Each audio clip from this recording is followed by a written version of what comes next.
Hello mga boss! Welcome uli sa ating channel. Isa na naman pong magandang topic ang i-discuss natin dito sa Bluebeam Review. Ito pong magandang program na pang-estimate. Kaya lang mga boss, bago pala tayo mag-umpisa, huwag nyo po muna palang kalimutang pindutin yung subscribe dito sa maliit pa lang nating channel. Isama nyo na rin po yung like at saka notification bell. Okay, umpisahan na po natin yung topic natin.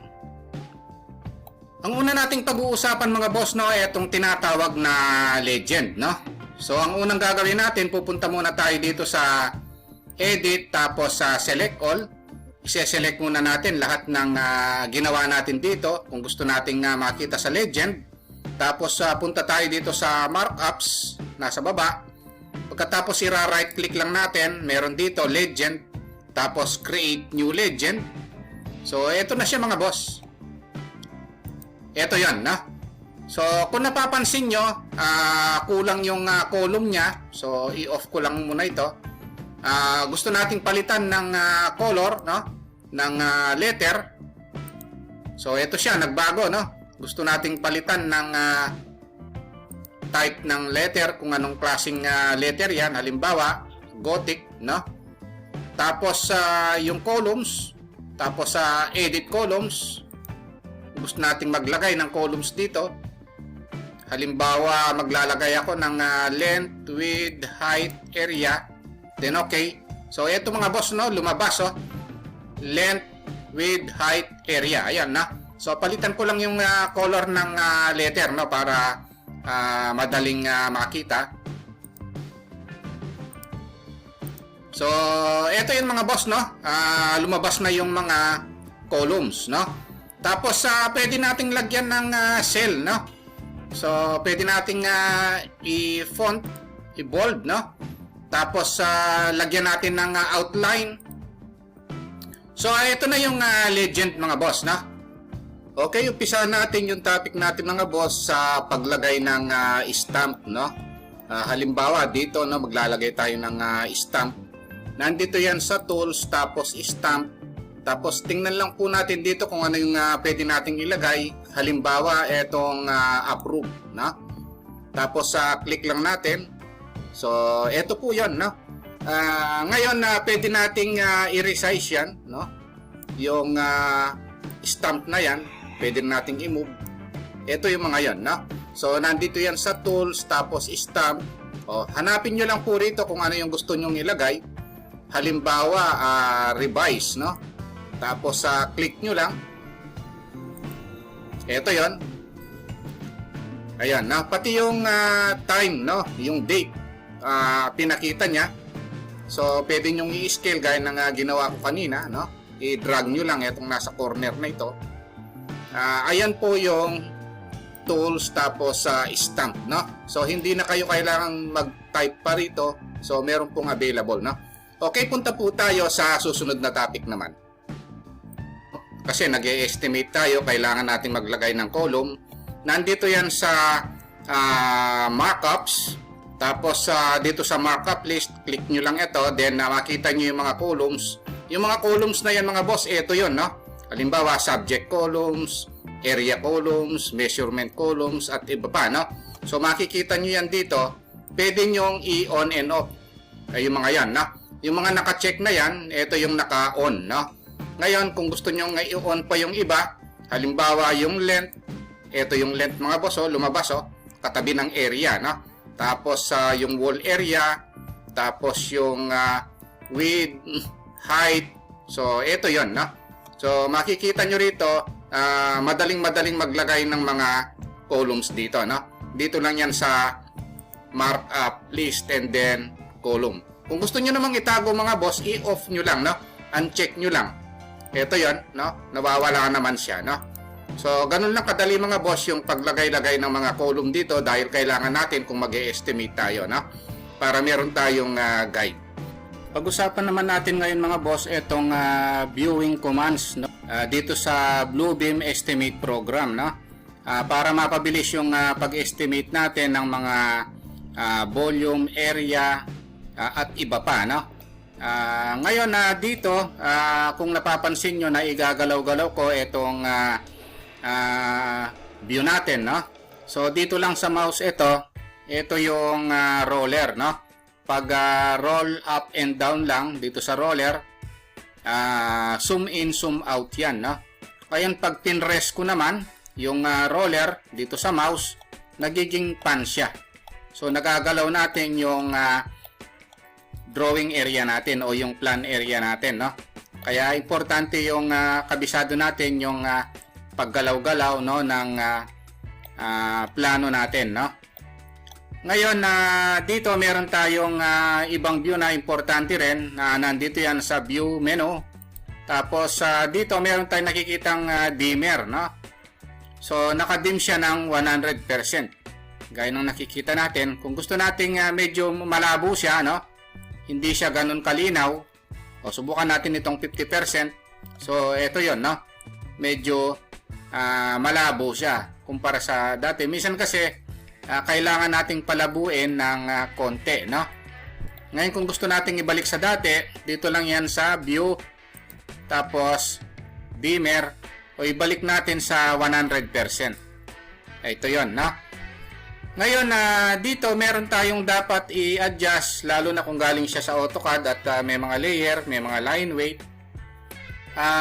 Kailangan para mapanipis natin, no, yung line weight hindi niya babasahin kung galing siya sa AutoCAD. Nandito siya, pero pick natin yung view, tapos ang gagawin natin, disabled line weights natin, no? So kasi pagka galing sa AutoCAD, minsan pati yung mga line weight niya sobrang kakapal, no? Para hindi natin makita yon, kailangan naka-view, disabled line weights. Ayun, na. Ngayon, meron din dito yung importante ito, yung snap to content, no? Kasi minsan hindi siya nag-o-snap, hindi siya nag-e-end. Dito kailangan natin ito, view, tapos snap to content. Kasi pag ito hindi naka-on, yung mga ginagawa natin dito, halimbawa mag-e-area tayo, ang nangyayari hindi siya accurate, no? Pag naka-off ito, yung snap to content, no? Ito kailangan laging naka-on yan, no? Tingnan natin, pag naka-on siya, ang mangyayari accurate yung ginagawa natin, no? Dito sa Bluebeam, no? Ito, nag-e-end siya. Ayun, accurate yan, no? Ayun, pag naka-off yan, tantyahan yun, no? So, hindi siya nakadikit o hindi siya nagmamagnet dun sa mga endpoints, sa midpoint, ganon, no? Tapos meron din dito view, tapos yung full screen crosshair, no? So kung napansin nyo, itong cross na ito, yung parang sa AutoCAD, sanay ko kasi sa full screen crosshair, no? Pag hindi nyo nakita yan, nakaganito siya, naka-off. Ayan, so wala tayong nakikitang crosshair, no? Yung mga sanay sa AutoCAD na merong crosshair, no?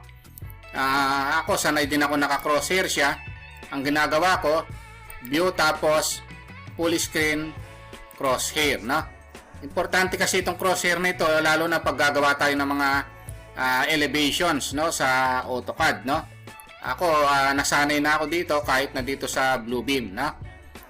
Ngayon dito, kung gusto nating i-split yung view ng Bluebeam natin, view tapos ito yun, split vertical, split horizontal, no? Kung ayaw nyong pumindot dito sa view, meron dito sa baba, ito yung mga yon, no? Ito yon, meron tayong split vertical. So ito yon, dalawa yung view natin. Parang ito yung viewport natin sa AutoCAD, no? Pwede tayong magkaroon ng multiple view rin dito sa Bluebeam Review, no?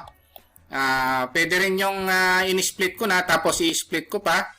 Halimbawa, i-split ko siya ng horizontal naman, no? Pag horizontal, pa-horizontal yung split, no? Ayan yan. Kung gusto nating ibalik, no, sa hindi naka-split, click lang natin itong isa, un-split, no? O yun, dalawa na lang, no? Ngayon, kung gusto ko pang i-unsplit, isa na lang yan, no? Ayun. So, ayun yung makikita natin. Importante yung pag-split ng view natin, no, dito sa Bluebeam. Kasi minsan nagko-compare tayo ng plano, no?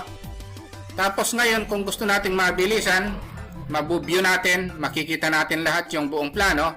O pindutin naman natin ito, one full page. Ito yon, no? Okay, sa mag roller up, roller down, no? Tayo para mapuntahan natin yung buong plano. O click lang natin ito. Yung one full page, no? So ayun yan, no? Ngayon pag nag-roll up and down kayo, no, sa roller at nagpapan kayo, hindi nyo maganyan, maaaring napindot nyo itong isa naman, no? Scrolling pages. Ayan, so ang nangyari pag ginagalaw nyo yung roller nyo, up and down lang siya, no? Pero hindi nyo mapan, no? Or ma-move kung saan itong plano. Ang gawin nyo, pindutin nyo lang uli. O para ma-off siya. Kaya pindutin nyo lang itong one page, no? Para ma-zoom all siya. Ito yon. Pag nag-pan kayo o nag-press yung roller sa mouse, tapos dinrag nyo, ito na siya, no? Napapan na siya, no? So importante yung alam natin, no, kung paano galawin, no, yung view ng plano na ine-estimate natin, no? Okay, umpisa natin yung topic natin mga boss sa paglagay ng stamp, no? Halimbawa dito, no, maglalagay tayo ng stamp. Nandito yan sa tools, tapos stamp. Tapos tingnan lang po natin dito kung ano yung pwede nating ilagay. Halimbawa, etong approve, no? Tapos click lang natin. So, eto po yon, no? Ngayon, pwede nating i-resize yan, no? Yung stamp na yan, pwede nating i-move. Ito yung mga yan, no? So, nandito yan sa tools, tapos stamp. O, hanapin nyo lang po rito kung ano yung gusto nyong ilagay. Halimbawa, revise, no? Tapos, click nyo lang. Ito yon. Ayan, na pati yung time, no? Yung date, pinakita niya. So, pwede nyong i-scale gaya ng ginawa ko kanina, no? I-drag nyo lang itong nasa corner na ito. Ayan po yung tools tapos stamp, no? So hindi na kayo kailangang mag-type pa rito. So meron pong available, no? Itong paglagay naman ng image, no, dito sa ine-estimate natin, no?